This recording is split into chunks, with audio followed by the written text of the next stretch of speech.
हैं डीके जी। अब आ गया है वोट पर ओपीएस को लेकर के, जो पुरानी पेंशन लागू करने के लिए इन तमाम बातों को लेकर के यहाँ पर वोट ग्रुप के संग 3 दिवसीय धरना प्रदर्शन है। यहाँ पे तमाम बातों को लेकर के जो है क्या मांग है, क्या कहते हैं, गर्दनी बाग धरना स्थल पर क्यों 3 दिवसीय धरना पर यहाँ पर पधारे हैं, कहना चाहेंगे। आज हम 3 दिवसीय क्रमिक अनशन के पहला दिन है। हम लोग क्रमिक अनशन पर हैं। आज हम लोग सुबह से खाना नहीं खाए हैं। 4 बजे के बाद ही हम लोगों का अनशन खत्म होगा और यह 3 दिन तक चलेगा।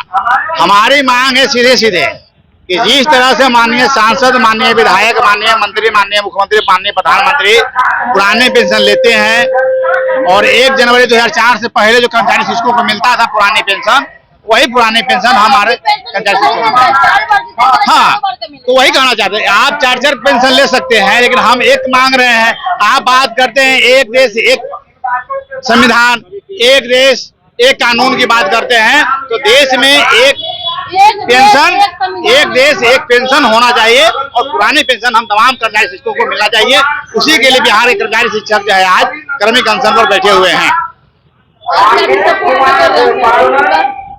सपोर्ट नहीं कर रहे हैं, ये हम लोग का लंबे समय से एजेंडा है और इसको लेकर के पटना से लेकर के दिल्ली तक एक किया गया है और आगे भी किया जाएगा।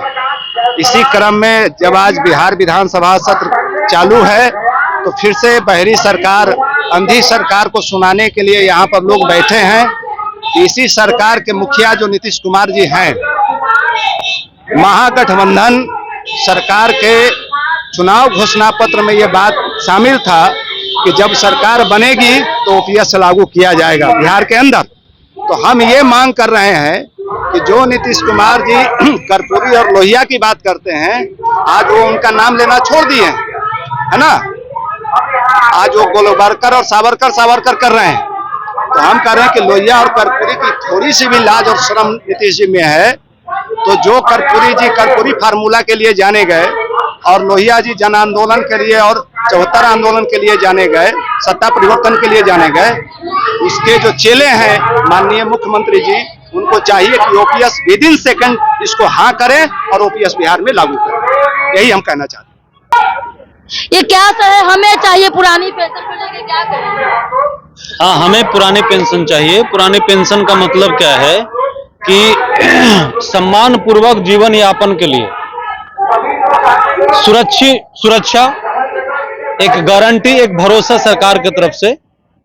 जैसे कोई 20 साल के आयु में सिपाही बनता है, 18 साल है, 19 साल में, 20 साल में वो सिपाही बनता है, कर्मचारी बनता है, पदाधिकारी बनता है, तो 40 साल वो सेवा देता है तो 60 साल में रिटायर करता है।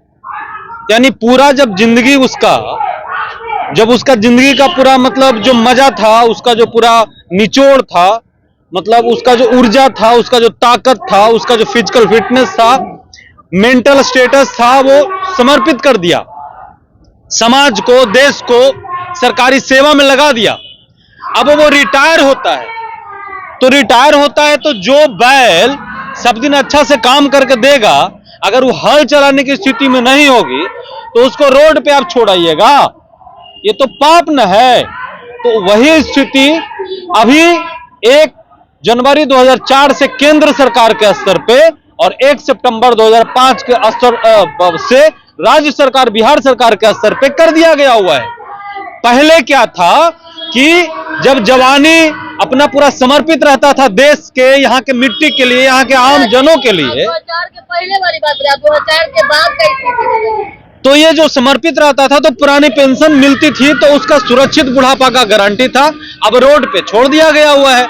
सबसे बड़ी विडंबना ये है कि अभी क्या है कि पुरानी पेंशन देने के नाम पे हमारे वेतन का 24% कटौती योगदान की तिथि से 20 साल में अगर वो सेवा में आ रहा है तो 40 साल तक काट के केंद्र के पास भेजा जा रहा है। किस चीज में कर्मचारी? मैं पदाधिकारी हूँ, कोऑपरेटिव एक्सटेंशन अफसर हूँ बिहार सरकार में।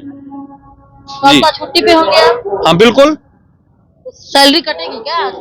छुट्टी पे हूँ तो सैलरी क्यों कटेगी? अगर सैलरी कटेगी तो कटेगी। हम लोग सुरक्षित बुढ़ापा के लिए यहाँ लड़ने के लिए मौजूद हुए हैं। सैलरी कटेगी उसका परवाह नहीं है। तो कहना यह चाहते हैं कि पुरानी पेंशन को लागू करने के लिए, तो आपको जो एनपीएस में क्या दिक्कत है?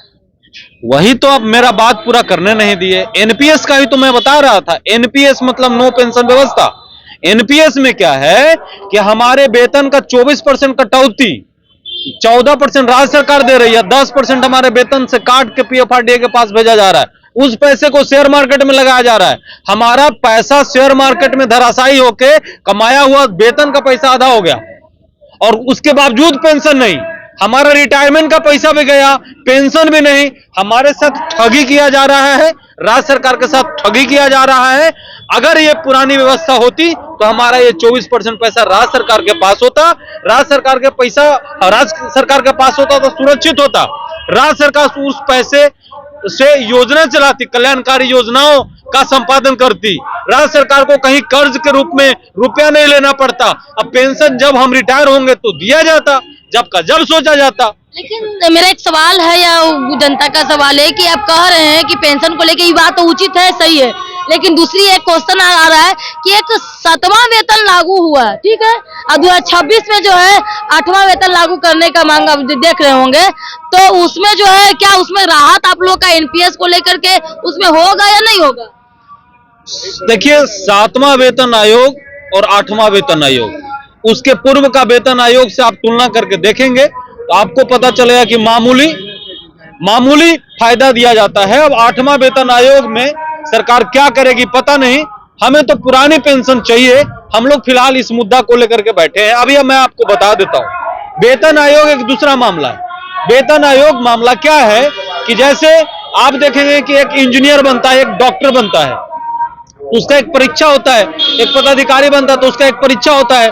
तो इस देश की, इस राज्य के जो सबसे तेज विद्यार्थी जो एक परीक्षा पास करके आते हैं वो सरकारी सेवा में आते हैं, और जो बच जाते हैं वो प्राइवेट सेक्टर में आते हैं। तो जैसे मैं 12 साल सेवा दिया हूं बिहार सरकार में, और हमारी योग्यता पाया हुआ हमारे साथ का जो साथी प्राइवेट सेक्टर में है उसका वेतन मासिक 4.5 लाख रुपया, 5 लाख रुपया है, और मुझे 90,000 रुपया दिया जा रहा है।